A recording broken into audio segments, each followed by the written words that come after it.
जी अस्सलाम वालेकुम नाज़रीन, क्या हाल चाल है? ठीक ठाक खैरियत खुश। मैं थोड़ा अपना सरदार पंजाबी किंग ते अज जनाब नवाब टीवी HD की ओपनिंग आई जनाब। मेरे नाल जनाब अली सारी टीम बैठी है।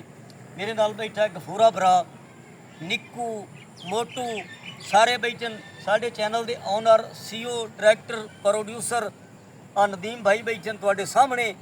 तो तुसीं साढ़े चैनल को लाइक करना है, शेयर करना है, अच्छे अच्छे कमेंट करने हैं। जिस तरीके तुसीं साड़ी पहले मदद की है इस तरह भी मदद तुसीं साड़ी दोबारा फिर उन्हें करनी। फनी कहानियाँ, सोहनियां कहानियाँ, रोमांटिक कहानियाँ, बेहतरीन कहानियाँ। अल्लाह जानता है हसा हसा के थोड़े ढिड्डां दे विच पीड़ पा दी सा। किवें गफूरिया? हाँ बिल्कुल इस तरह ही है। हाँ भी निक्कू, हाँ जी हाँ मोटू, बिल्कुल। ए जनाब मेरी टीम है, नवी टीम, बेहतरीन टीम, सोहनी टीम ते तुहानू रोज दा फनी मिलसी। नदीम भाई तुसी कुछ हमाम नू कहना चाहते हो अपने व्यूअरां नू? जी जी बिल्कुल, साड़ी टीम बहुत बहुत अच्छियां वीडियो ਤੁਹਾਡੀ खिदमत पेश करेगी।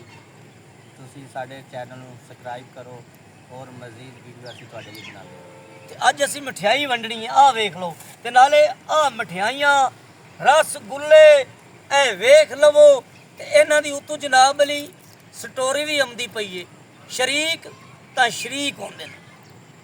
ਵੀਡੀਓ ਦਾ ਨਾਮ ਉਸੀ ਸ਼ਰੀਕ ਤਾਂ ਸ਼ਰੀਕ ਹੁੰਦੇ ਨੇ ਔਰ ਬੁਰਾ ਅੰਜਾਮ ਦੋਸਤੀ ਦਾ।